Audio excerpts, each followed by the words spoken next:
à tous et bienvenue dans cette série qui s'intéresse à l'évangile de Matthieu. Nous sommes à la vidéo 23 qui va s'intéresser à la parabole de la lampe sous le boisseau.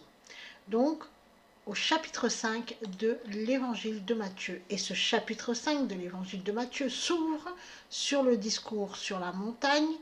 Et lorsqu'on pense à ce discours, on a en tête les 8 béatitudes que Jésus prononce. Ces 8 béatitudes, nous les avons déroulées lors de l'étude 21 pour en donner le sens réel.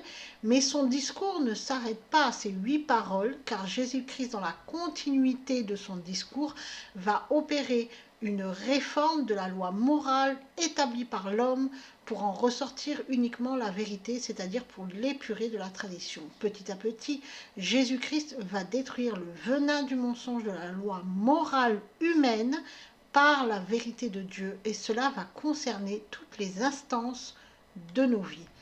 Dans cette étude, l'étude qui nous intéresse, nous allons nous pencher sur la parabole de la lampe sous le boisseau que l'on peut lire au verset 14 à 16 du chapitre 5 de l'évangile de Matthieu. Une parabole qui nous fera comprendre comment nous devons nous positionner face à ceux qui sont du monde. Rappelons que Matthieu adresse son évangile à des croyants qui connaissent les coutumes juives et que son but est de montrer que Jésus est le Christ, le Messie annoncé par les prophéties.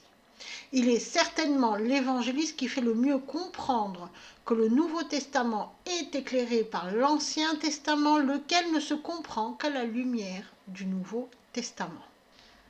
Commençons par lire les versets 14 à 16 de Matthieu chapitre 5. Vous êtes la lumière du monde. Une ville située sur une montagne ne peut être cachée, et on n'allume pas une lampe pour la mettre sous le boisseau, mais on la met sur le chandelier et elle éclaire tous ceux qui sont dans la maison. Que votre lumière luise ainsi devant les hommes, afin qu'ils voient vos bonnes œuvres et qu'ils glorifient votre Père qui est dans les cieux. Amen. Voici les paroles de notre Seigneur Jésus-Christ. Cette parole prononcée par Jésus-Christ est dans la continuité, je le rappelle, du discours sur la montagne, dans la continuité des 8 béatitudes, et dans la continuité aussi lorsqu'il nous dit « Vous êtes le sel de la terre », donc ce que nous avons vu à l'étude 22. Ainsi, Jésus-Christ donne d'abord les béatitudes, c'est-à-dire la carte pour gravir la montagne, puis il nous demande d'être le sel de la terre, et enfin d'être la lumière du monde. On se met en route, on est le sel de la terre et on est la lumière du monde. On se met en route grâce au point de départ de la carte, sur le chemin de la sanctification qui mène à Dieu, et l'on doit, sur ce chemin, être le sel qui, entre les mains de Dieu, se laisse façonner, le sel qui donne le goût de la vie, le sel qui régule les émotions de la chair, sans se laisser affadir par le monde. Et maintenant, on doit être la lumière du monde. Tout cela ne peut se faire sans Dieu, sans être guidé par l'Esprit Saint, conduit par l'Esprit Saint. On ne gravit pas la montagne tout seul. On ne s'élève jamais à Dieu, c'est Dieu qui nous élève à lui par son Esprit. Donc tout ce travail se fait en collaboration, si je puis dire ainsi, avec Dieu. Jésus-Christ fait de nous, de ses disciples, des personnes qui reflètent la lumière de Dieu afin de briller dans le monde qui est ténèbres. Comme la lune qui reflète la lumière du soleil, nous devons être des lumières qui guident ceux qui sont plongés dans les ténèbres, qui guident vers la lumière de Dieu, qui éclairent le chemin qui mène à Dieu. On va voir tout cela en détail. Relisons le verset 14. Vous êtes la lumière du monde. Une ville située sur une montagne ne peut être cachée. La lumière dans notre texte en grec, c'est phos. Ce mot définit la lumière émise par une source lumineuse, ainsi que toute chose qui émet une lumière comme une étoile. Donc, phos désigne quelque chose qui brille et aussi quelque chose qui émet de la lumière. Métaphoriquement, ce mot désigne la lumière de Dieu, la connaissance de Dieu, la vérité de Dieu qui éclaire le mensonge afin de le détruire. Ce mot découle du verbe phaino qui signifie apporter la lumière, faire briller, remplir de clarté, briller, devenir évident, être amené à la lumière, porté à la vue, apparaître, exposé à la vue, apparaître à l'esprit. Ainsi, Jésus-Christ demande à ses disciples de mettre en lumière la vérité, la parole de Dieu, pour la rendre évidente, de l'expliquer, de la montrer à la vue de ceux qui sont plongés dans les ténèbres, afin d'éclairer leur esprit. Et ce mot phos découle aussi du verbe phémi qui signifie faire connaître sa pensée, déclarer, dire. Ainsi, Jésus-Christ demande à ses disciples de parler, de déclarer, donc tout simplement de porter la bonne nouvelle et de dire la vérité. Face à quelqu'un plongé dans le mensonge, il faut dire la vérité, éclairer son esprit par la vérité et l'esprit de Dieu fera le reste. Il ne faut pas essayer de le convaincre car c'est l'esprit de Dieu qui convainc, mais il faut lui parler de Dieu, de la vérité, afin que son esprit puisse s'éclairer et qu'il puisse prendre une décision éclairée, celle de suivre Dieu ou de le rejeter. Le monde, c'est cosmos. En grec, ce mot cosmos a de nombreux sens. L'univers, le cercle de la lumière, la terre, les habitants de la terre, les hommes, la race humaine, la multitude sans Dieu, c'est aussi le cosmos, le monde. La masse des hommes séparés de Dieu, donc quand on parle du monde, on parle aussi de cette masse des hommes qui sont séparés de Dieu, donc de tous ceux qui sont hostiles à Jésus-Christ. On parle aussi de cosmos pour les affaires du monde, donc tout ce qui concerne les choses terrestres, la totalité aussi des biens terrestres, les richesses, les avantages, etc. Toutes les choses du monde qui sont vaines et futiles.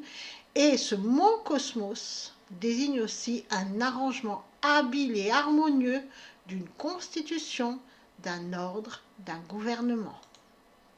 Ainsi, on comprend que le monde désigne les peuples, la masse éteinte qui marche sans Dieu et qui préfère les choses du monde, ceux qui participent au système et même qui nourrissent le système étant l'habile arrangement que fait une constitution ou un gouvernement entre les choses du monde et la spiritualité,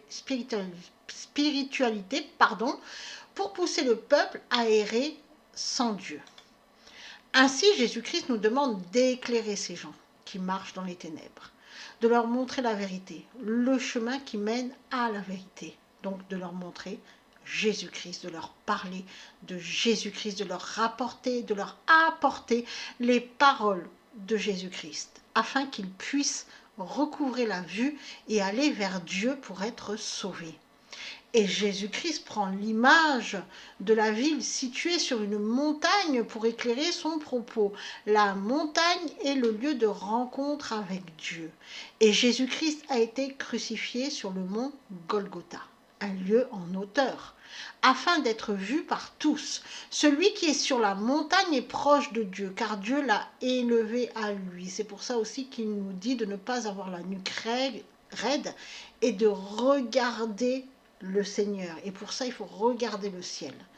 Et s'il est proche de Dieu, sur la montagne, celui qui arrive et qui est proche de Dieu, que Dieu a élevé sur la montagne, alors sa lumière, celle qu'il reflète de Dieu, est visible.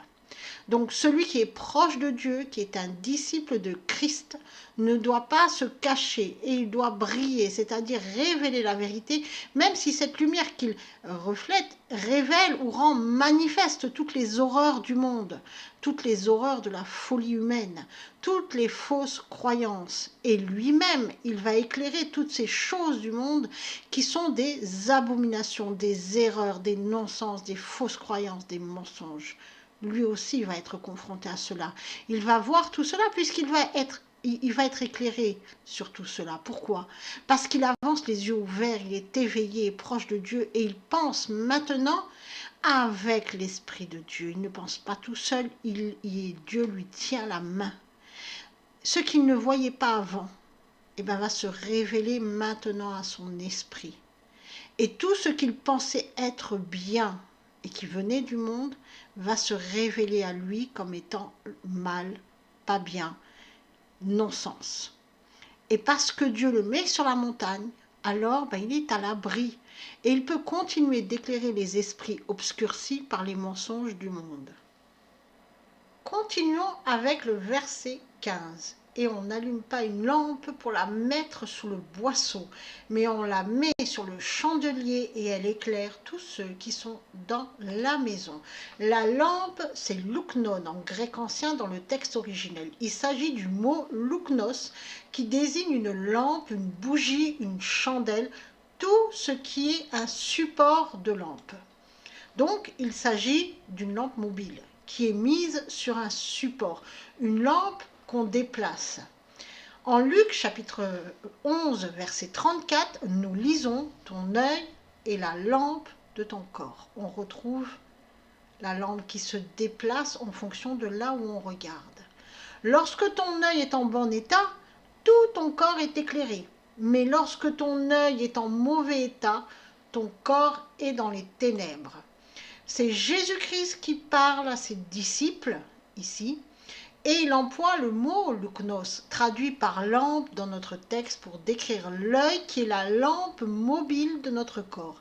Si l'esprit est éclairé par l'Esprit de Dieu, si notre esprit est éclairé par l'Esprit de Dieu, alors l'œil est en bon état et l'on marche dans la lumière. Si l'œil est en mauvais état, c'est-à-dire que si notre esprit n'est pas éclairé par l'Esprit de Dieu, si on n'est pas dans le bon sens, alors on marche dans les ténèbres, on est aveugle. L'œil doit être la lampe du corps, c'est-à-dire que l'œil doit regarder à l'invisible, doit regarder à Dieu. Là, je vous parle vraiment de choses spirituelles, c'est-à-dire que dans le monde, c'est vrai qu'on voit plein de choses. Quand on est dans le monde, on voit des routes, on voit des arbres, on voit des gens, on voit des fleurs, on voit des magasins, on voit des choses qui nous plaisent. Ok, ça, on voit. Maintenant, il faut s'élever. C'est-à-dire que finalement, aller dans la dimension spirituelle, et là, il faut regarder à l'invisible, c'est-à-dire toujours à Dieu. Et c'est Dieu qui va éclairer notre vision des choses. C'est-à-dire que là, quand on va voir quelqu'un, quand on va voir un magasin, quand on va voir quelque chose qui nous plaît, quand on va voir les biens du monde, quand on va voir éclairé par l'Esprit de Dieu, tout va être révélé. C'est ça. Il faut toujours regarder la dimension spirituelle, surtout quand c'est Jésus qui parle. Donc, on ne met pas cette lampe mobile sur le boisseau. Boisseau. Modion, dans le texte originel en grec ancien. Il s'agit du mot modios, qui est une unité de mesure de blé qui fait exactement 8 litres. Rappelons que Matthieu adresse son évangile aux Juifs de son époque, qui connaissent parfaitement les coutumes juives. Et en utilisant ce mot, cela rappelle aux Juifs une prescription du livre du Lévitique, où il est dit que les pains de proposition doivent être préparés avec exactement 8 litres de blé. Ces mêmes pains de proposition qui étaient sur la table, éclairés par la lampe. On y reviendra. Donc ce mot modios renvoie à ces pains de proposition qui sont dans le tabernacle, et ces pains de proposition symbolisent le pain vivant, Jésus-Christ. C'est un symbole. C'est-à-dire qu'aujourd'hui, on ne va pas s'amuser à faire des pains et à les poser sur une table.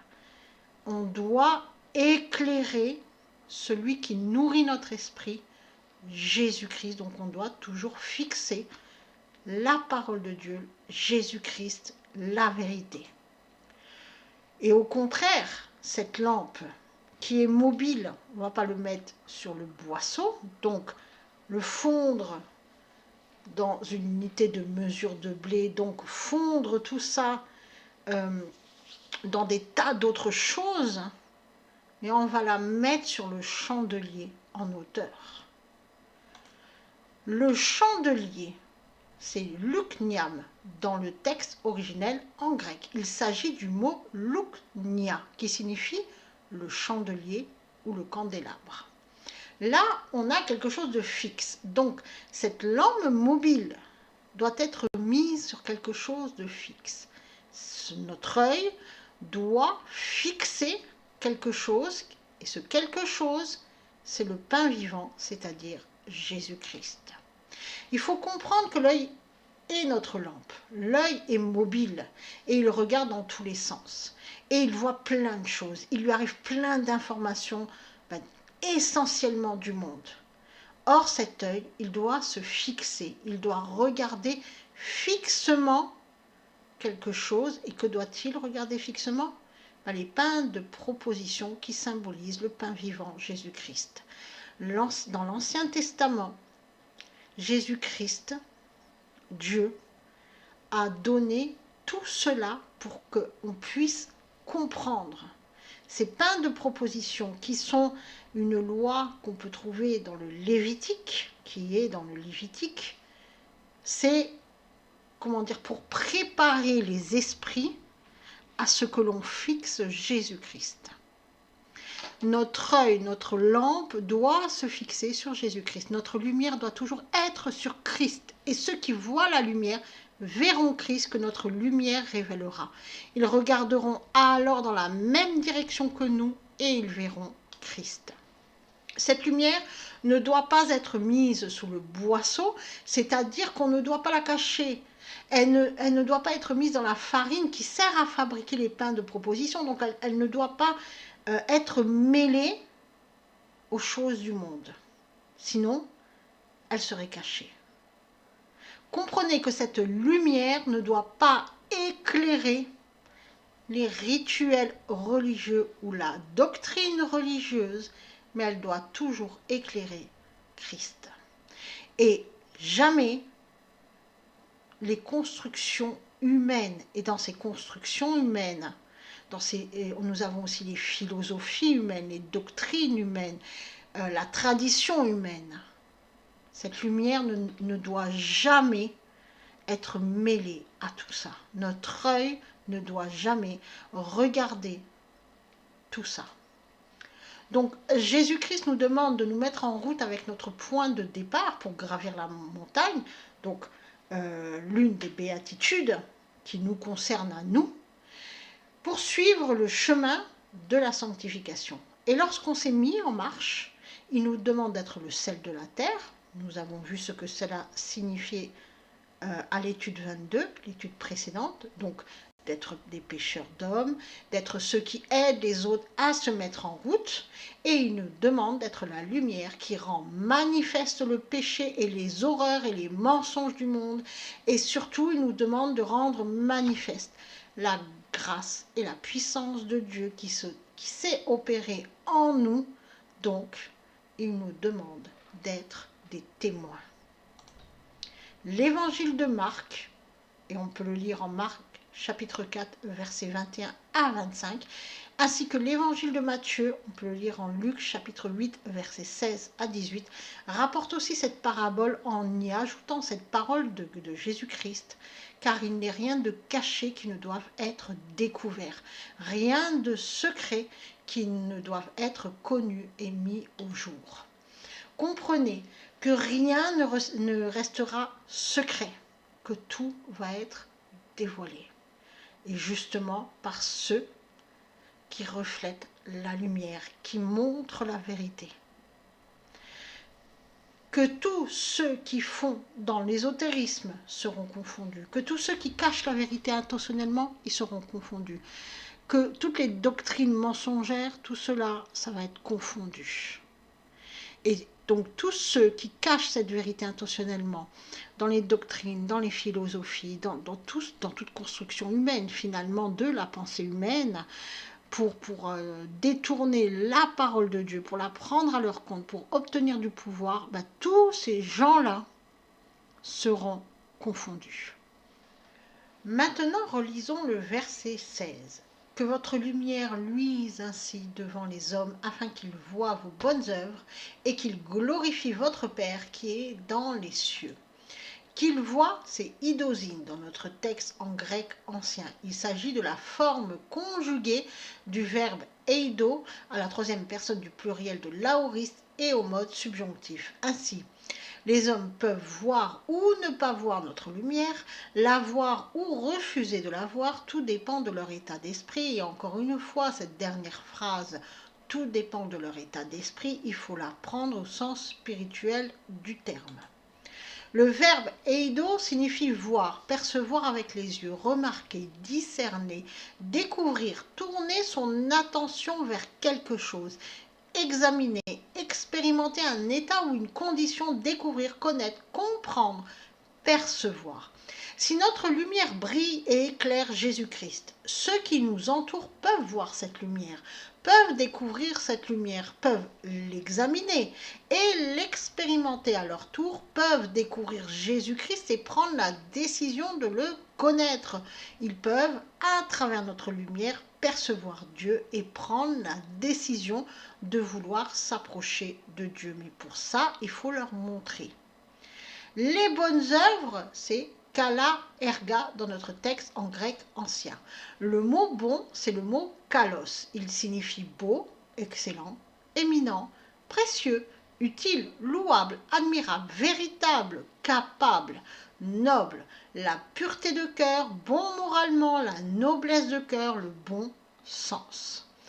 Le mot œuvre, c'est ergon, qui signifie affaire, emploi, ce à quoi chacun est employé, ce que chacun entreprend de faire, tout produit réalisé, ce qui est fait à la main, l'œuvre de l'esprit, acte, ce qui est fait. Donc tout ce que nous faisons doit être guidé par l'Esprit de Dieu, afin que tout soit beau, excellent, éminent, précieux, utile, louable, admirable, etc., etc. Peu importe ce que l'on fait, quand par exemple, on travaille, on doit le faire éclairé par l'Esprit de Dieu, donc de la manière la plus bonne possible. Quand on aide quelqu'un, on doit le faire avec la pureté de cœur. Quand on range notre maison, on doit le faire le plus véritable, on va dire, excellent. On doit le faire avec, le désir de toujours plaire à Dieu.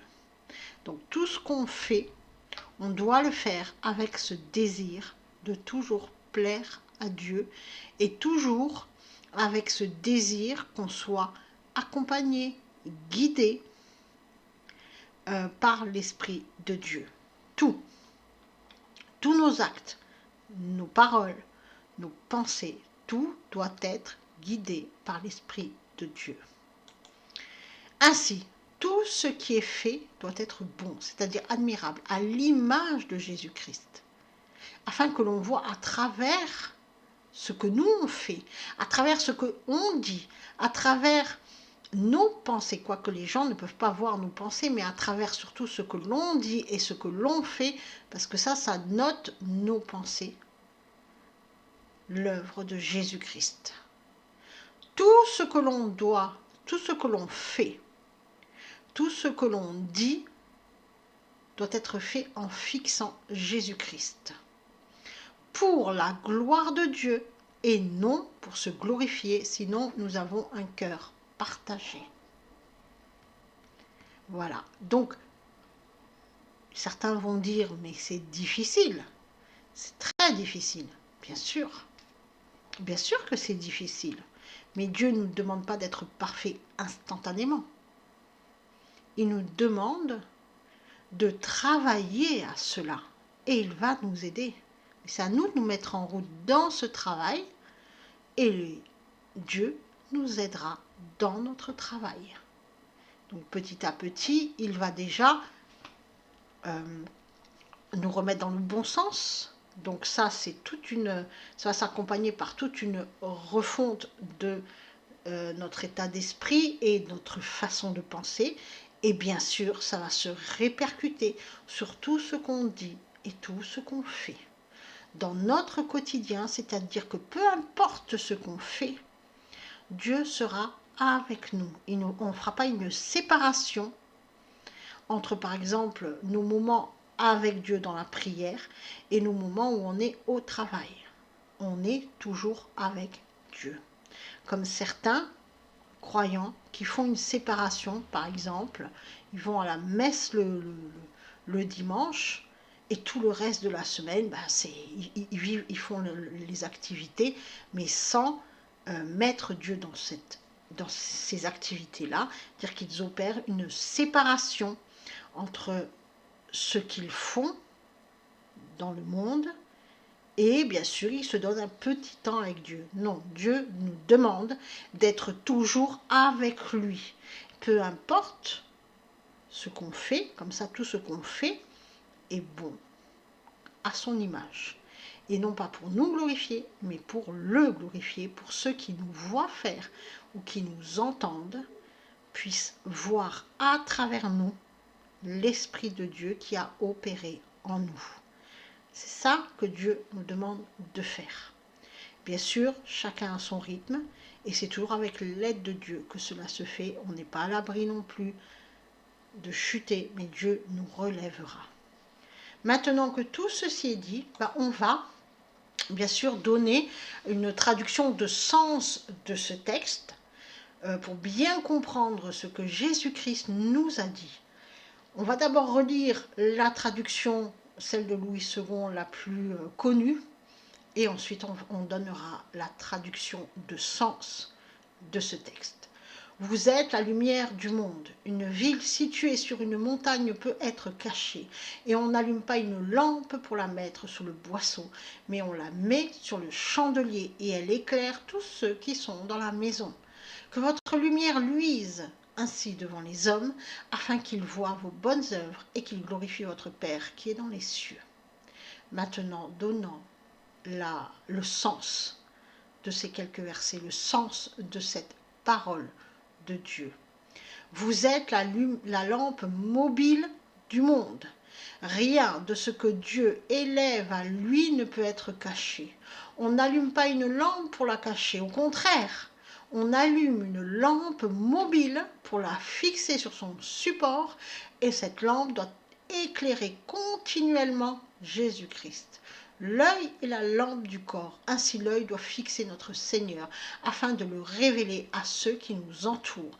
C'est ainsi que votre œil, votre lampe doit fixer Dieu, afin que ceux qui vous entourent voient, discernent, connaissent Dieu et viennent à Dieu, car ils verront toutes vos bonnes œuvres, c'est-à-dire la perfection de Dieu dans tous vos actes qui glorifient le Père, et à leur tour, ils glorifieront le Père.